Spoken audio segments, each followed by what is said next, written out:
Next question is for John. John Issa. Has anyone got a question for John? Oh, thanks. Hey, John. Knowing the current cost of living crisis that we're facing currently, what would your advice be to students to ensure their financial stability going ahead? Okay. The one thing we had when we were growing up was family. Stay at home as long as you can. Save up as much as you can, especially in today's time. It's not that simple just to move out and take on the world like it was back in our days where, rent was really cheap and you can shack up with a bunch of mates and make it work. Today, you can't bring 3 or 4 people to be able to afford the rent that's currently out there. So my suggestion is that, as you were saying, there's TikTokers out there making a few dollars on the side hustles, making millions in side hustles. But my suggestion is to, as long as you can, do your studies, get through your career studies, start your journey through your career while you're at home, and get yourself built within that company and to a stage where you can afford to take on the world and move out. But it's pretty tough out there at the moment, I can assure you that. Not many people are moving out of home. There's more people staying home and, taking advantage of mum and dad. And mum and dad don't mind it, I can assure you that. Some might, depending on you. But the fact is that society isn't as kind as it used to be. And neither is the employment world. As we just heard that, jobs are depleting, online's changing everything. My company, obviously is going to take away a lot of jobs, but it's also going to create a lot of jobs as well in what we're doing with our technology.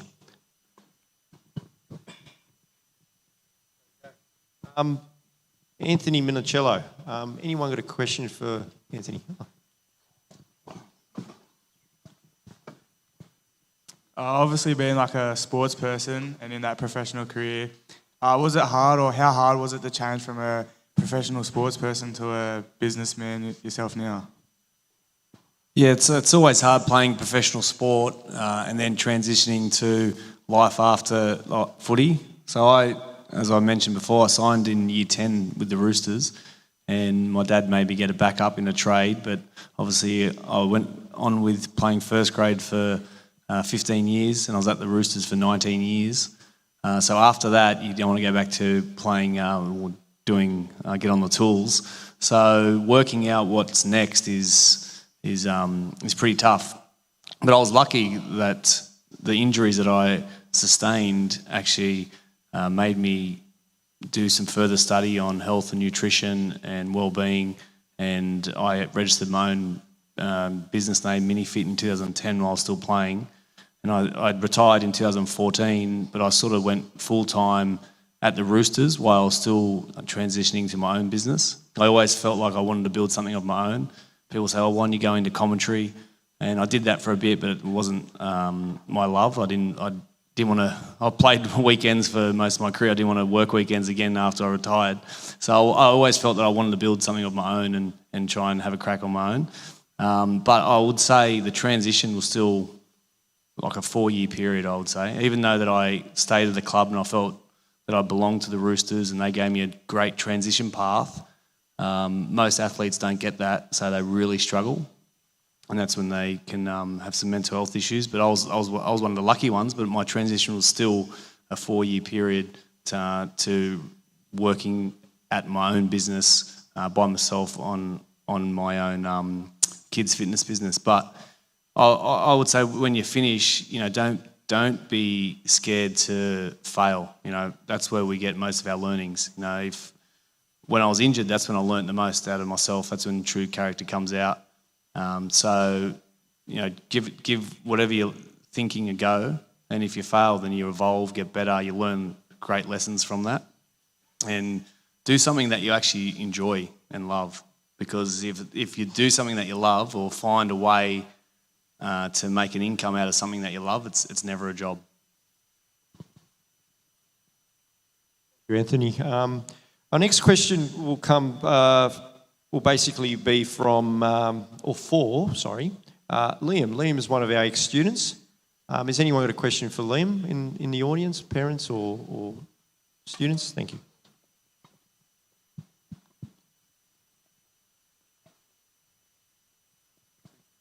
obviously pretty recently graduated. What was like the biggest lesson you learned moving from school to year 13? Yeah, so I think the biggest thing was while I was at school in my senior years, I was very concerned with where I was going to take myself and deciding that then and there. And I think just on this panel alone, you've heard from people that after 27 years have changed careers, after playing sports have jumped into something else.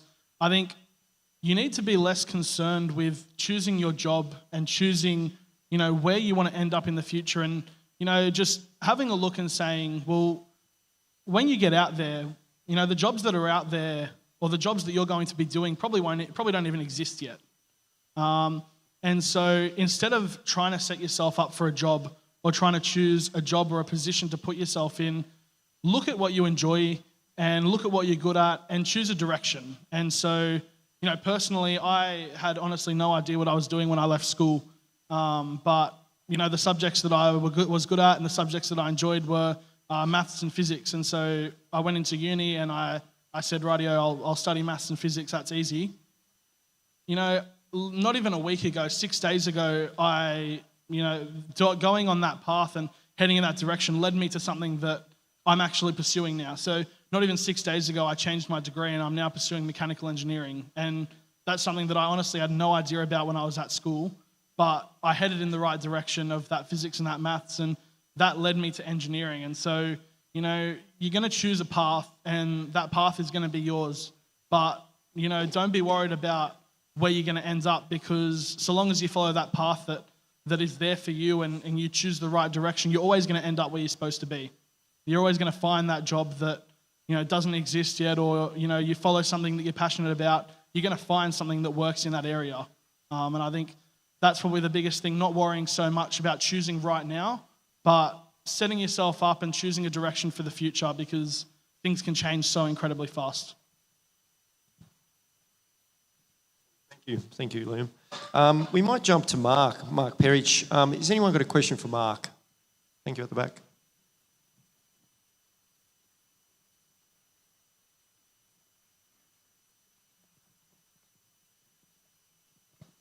Hey Mark, what would you say the best way for students would be to prepare for future job growth?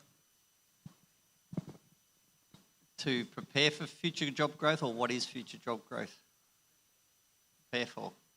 Well, I guess anything that you want to do, you have to study or go out and learn to get the background in what you need to do. So you need to actually go out, source, what course you want to do, or go out and try working at a certain place to set yourself up for a job in the future. But, we're lucky here, I guess. We've got opportunities coming into this area which just never existed before. With the new airport just up the road, and the federal and state governments also pumping in a lot of money to bring industry and STEM type businesses, you could just about dream of any sort of job, particularly any sort of technical job. Whereas once upon a time you would have had to travel to North Sydney, I guess, to do some bioscience or some other type of industry. You can probably find that sort of job happening out here, or soon to be happening out here. So we live in a place with incredible opportunity, and we're lucky that I guess the government did come and decide to build an airport out here, even though some of us might live under the flight paths and be disrupted. But you have to look at the big picture, and there's going to be so many people that actually will benefit from the growth that is happening out in this area. It's interesting, and to bring it close to heart is St Gregory's College on the land that's here. And when I used to come to school here, there was a dairy farm here and a rodeo out the back, and we used to have all sorts of fun back at the school here. And my old principal, Brother Ernest, is here as well, and it's great to see him still here spying and seeing what the kids are up to. But the opportunities that the development of the land that the Morris Brothers own here has opened up not only the stuff that the Morris Brothers do outside of Australia and other places, which they do a lot of good work from, but you look at the jobs that are now on the lands that used to be owned by the Morris Brothers, opening opportunities for people that are living in this area, opening opportunities for new homes. for people to live, it's like a self-sustaining catalyst, I guess, is that, once you start growth and you bring the right growth in and try and plan it correctly, which is what the government has done in this part, it will create a lot of jobs, a lot of opportunities, which people from this area, including the boys here, can look forward to getting. One other thing I'd like to add, and I just was thinking, looking at all the young students here and the past, being an ex St Greg's boy, is about mental health. And, I've lost friends from this school that have committed suicide over the years, people from my class. And I just wanted to actually mention that, things can get tough in life. Don't get me wrong. There can be relationship issues, there can be issues with work, all sorts of issues that might spark something in you that makes you feel really depressed and really down. And the best thing to do is to try and be aware of, when that might be happening to you, and talk to someone about it. Maybe talk to your brother, sister, mum, dad, friend. Talk to someone about it and get help, because it's like anything in life. Today might be a really bad day. The sun comes up tomorrow. The sun will come up the next day and will continue to come up. And sometimes just a little bit of support from someone next to you, or even asking, "Are you okay?" which is a thing that's been happening in recent times, can save you or one of your friends. And it's amazing. And I'd hate to, if I went back and sat in the chair that you guys are now, I would never dreamt that would happen, but it does. Thanks, Mark. Really important message there about mental health and well-being, and I think we do that quite well at the Gregs in terms of our support and the way we look after each other. So thank you for bringing that up. That's really important. I think we might go to Tristan.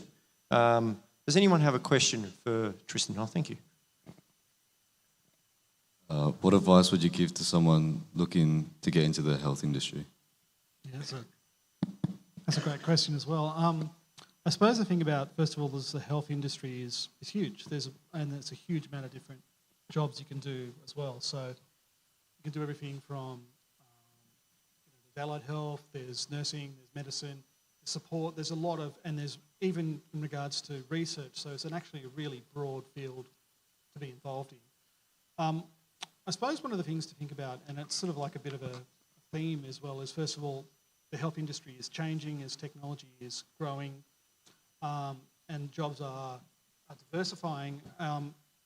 The advent of things like AI are certainly going to change what we do, and there are certainly some more jobs that are going to be created from that as well. They sort of think that a lot of health professionals might actually lose their jobs from AI. That's probably not going to happen as well. In actual fact, there'll probably be more things generated because people will actually utilise that as a tool, and you'll also need people that actually understand how things like AI work and building sort of systems that actually can help in regards to health outcomes as well.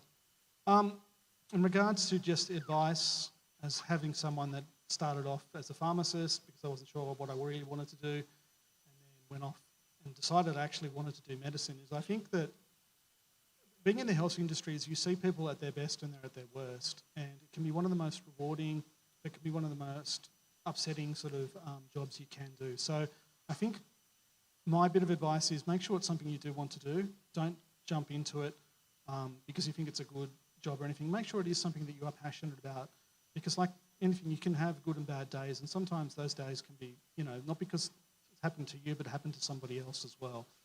But that said, you can actually make a big difference, no matter what aspect of the health industry you work in, on people's lives as well. And I think that's something that I changed my career, and I'm a pathologist, and I like going to work every day because I know that I can make a difference to someone every single day, and that's something that I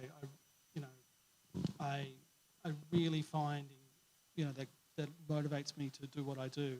And I changed my career a little bit later on, and it's a bit hard to go back, and especially when you have children, to do something like that. And I'm really happy that I did that as well. And I don't think that if I was passionate about it and liked it, I would have done that. And if I didn't like what I did, it would be an absolute terrible job, and I would be looking at my watch. And the last bit I would say as well, if you're ever doing a job and you're looking at the clock, you probably want to get a new job. Because I remember my last job when I was a pharmacist, I kept on looking at the clock and going, rightio, I've got another 3 hours till 5 o'clock. I've got another 2 hours till 5 o'clock. and now I don't do that anymore. I actually go, oh, it's 5 o'clock. So that's just another little reading. If you're at that situation, maybe that's something you should consider. Thank you, Tristan, and thank you for all the work you're doing in the medical industry. Much appreciated. I'm just going to open it up to anyone else. I think we've covered everyone on the panel. Is there anyone else in the audience that would like to ask a question? Thank you. I've got a question for Sally. So in an internet age where there tends to be conflicting opinions and varying views, in a political landscape, how do you go about finding your values and sticking to them and bringing them to a political landscape? Wow, what a great question. Yeah, it's not easy, and I think the important thing is to remember why you're doing something. So for me, it's always about standing up for or speaking up for people who can't or don't know how to do that for themselves. And so, but it can be, no matter what your sort of ethos, no matter what your ideology, I think keeping as true to that as you can, and then talking to as many people as you can who are actually experts. So not keyboard experts, but actual,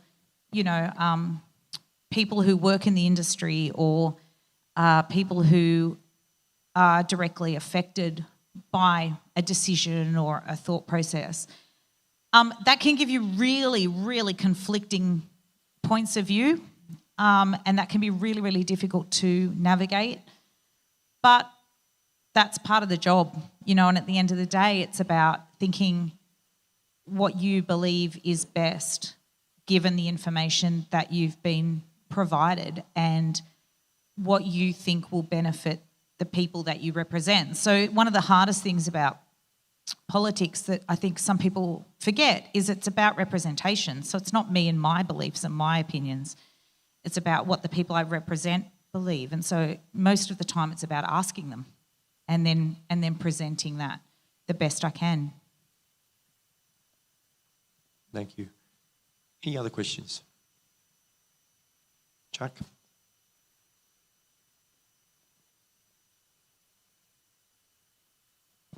Thanks. Just a question for Tristan. Obviously in the medical field you're exposed to a lot of trauma. So what advice do you have so you're able to come home at the end of the day and be able to process the trauma and, be able to move on and get through it? Yeah, no, that's a really good question. And how do you deal with that? Because you do need to develop a bit of resilience, but at the same time, you don't want to develop so much that you become, So when you're in the medical profession, you see people at their lowest and you can come back from a bad day and have something really horrible happen. And the most important thing is, how do you actually deal with that? And I suppose that's not just for medicine, but anything in particular. And you do need to develop very good habits to deal when things go badly wrong as well. And because I think stress is stress, no matter what you do. But for example, for something like, myself as well, it's about getting into good habits. Now, some people can get into some really bad habits, and we, and you will hear that some people can have some very bad coping mechanisms, whether drinking too much and so forth. So those are very bad things, and long term they will lead to ruin. But things like going out and exercising, or talking to someone that, talking to a colleague, winding down, right?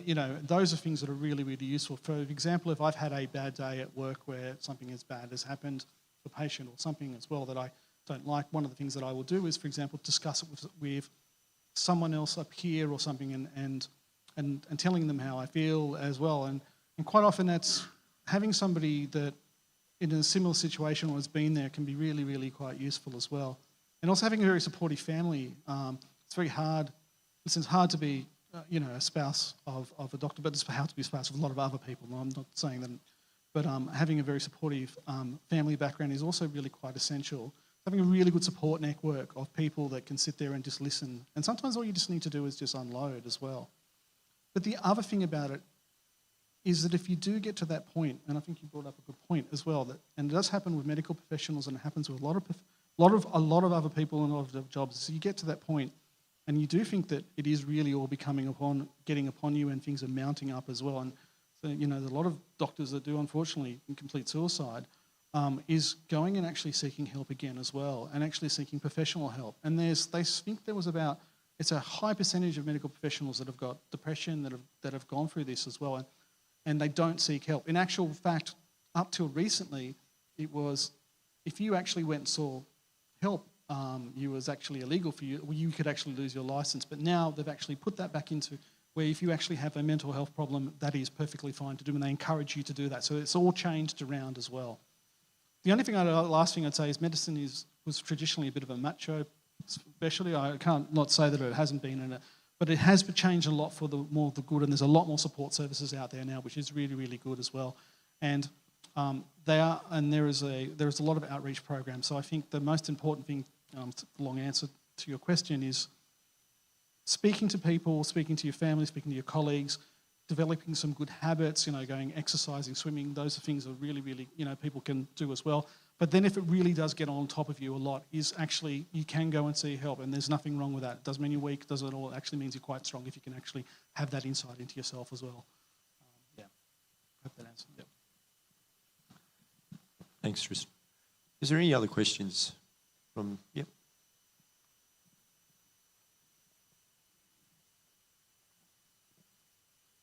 Just for John.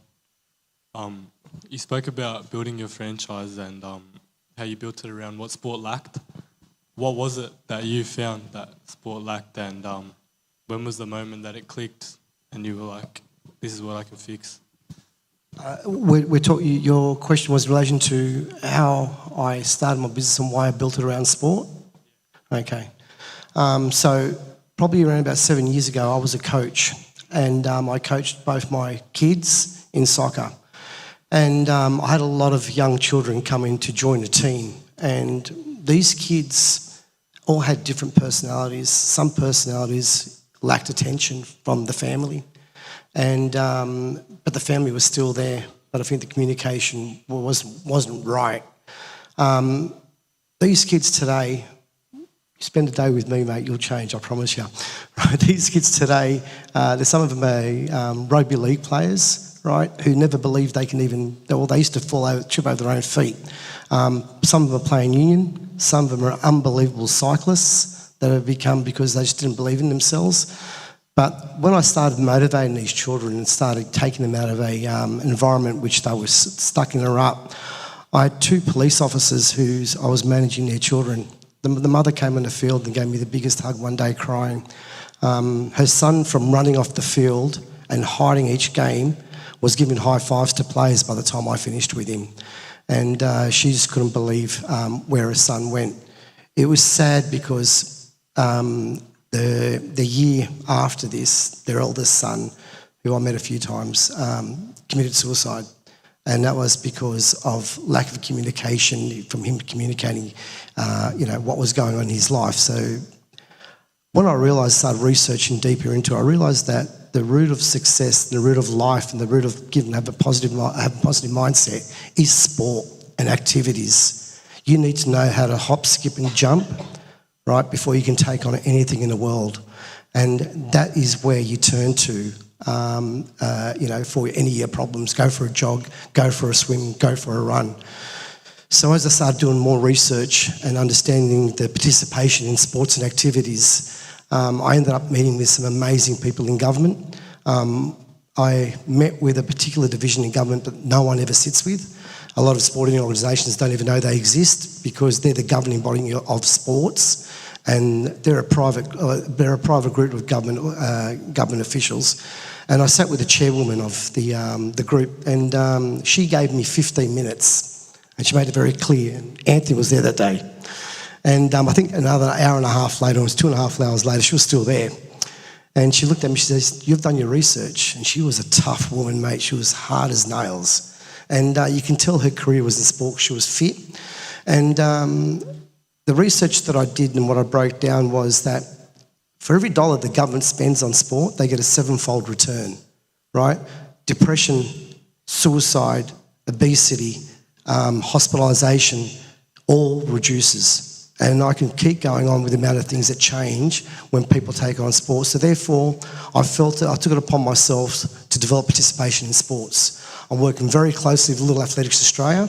I'm fortunate enough, hopefully, with next meeting, I officially have a great lady who's on the Commonwealth Games and also the chairman of the Commonwealth Games and also Little Athletics joined my board because she believes in my participation program, our drive to business.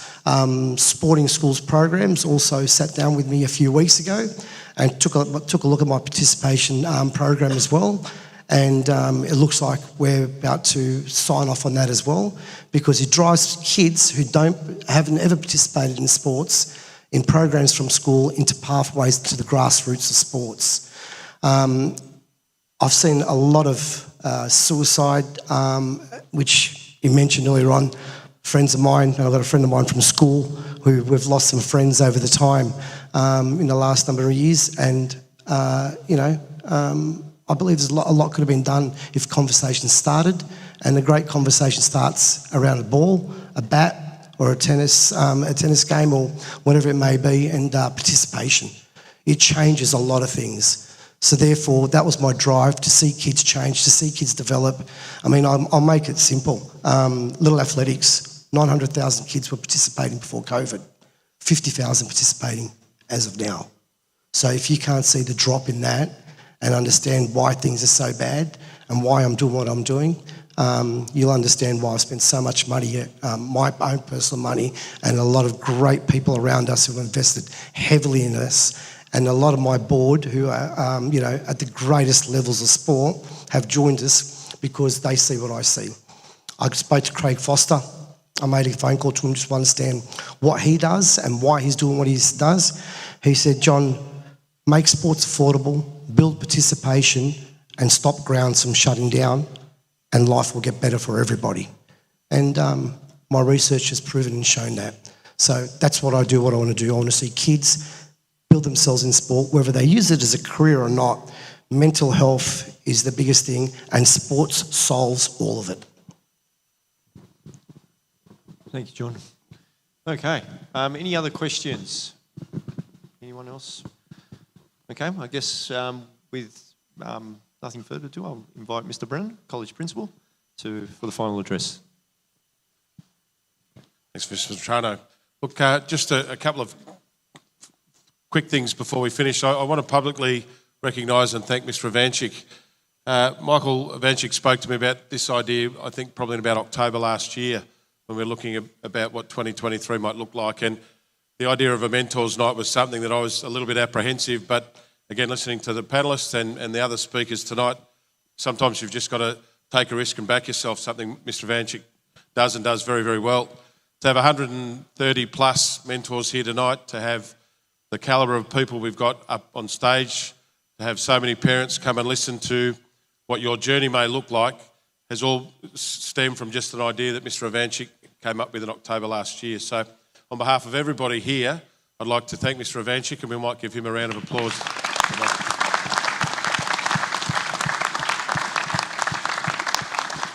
To all of our mentors, and it was great to catch up with a number of old boys, but people in all sorts of industries were here tonight giving up their time freely for the young men of St Greg's, and it's certainly not a concept I've seen anywhere else. So please don't take for granted the opportunities that you got today. If you did get an opportunity to make connections with mentors and they were keen to continue conversations post tonight, don't be foolish and don't follow those up, because there is great opportunities. And as we've heard so often tonight, the opportunities for you are certainly endless. Listening to the panellists, a few things. I know my own experience as a dad. Our daughter moved out at, I think she was about 21, 22, 26. She's back with us now because she can't afford to buy that first home. So she's leaning on her parents to certainly do that, which we love. But certainly it is a very difficult time. So save your pennies. That would be one I would be saying. It's important to set yourself up early. And I know John was talking about buying houses as early as you can. But for some of us, it's not quite there yet. But yeah, take the advice of staying home as long as you can. Other great advice, I'm I'd love to hear more, Mark, at some point about your vision from, I remember being at Oran Park as a V8 super track, taking Year 12 boarders. They're actually working on car parks in the early hours of Saturday and Sunday, and then to see the growth in that development, that takes a lot of vision. So we really are lucky to have the people we have. Jared, I just got to thank you on behalf of the Canberra Raiders as a Canberra Raiders supporter after the Tigers game on Friday night. That was a stitch up, but thank you very much. But I've been copying it all week, but I'm not this week, so it's great. But I do want to, as I said, sincerely thank all of our panellists. They are very, very busy people, and we are here at 8 o'clock on a Tuesday night, and they've given their time freely to our parents. Thank you for making sure your sons are here. To the young men of St Greg's, don't underestimate the opportunity you've been given tonight. It's a springboard, hopefully, to decisions in the future. And the great piece of advice, and I'll leave it here, you don't have to decide your future tonight, this week, this month, this year. Again, great advice. Follow the things you're passionate about and your career will find you. So thank you very much again and good night.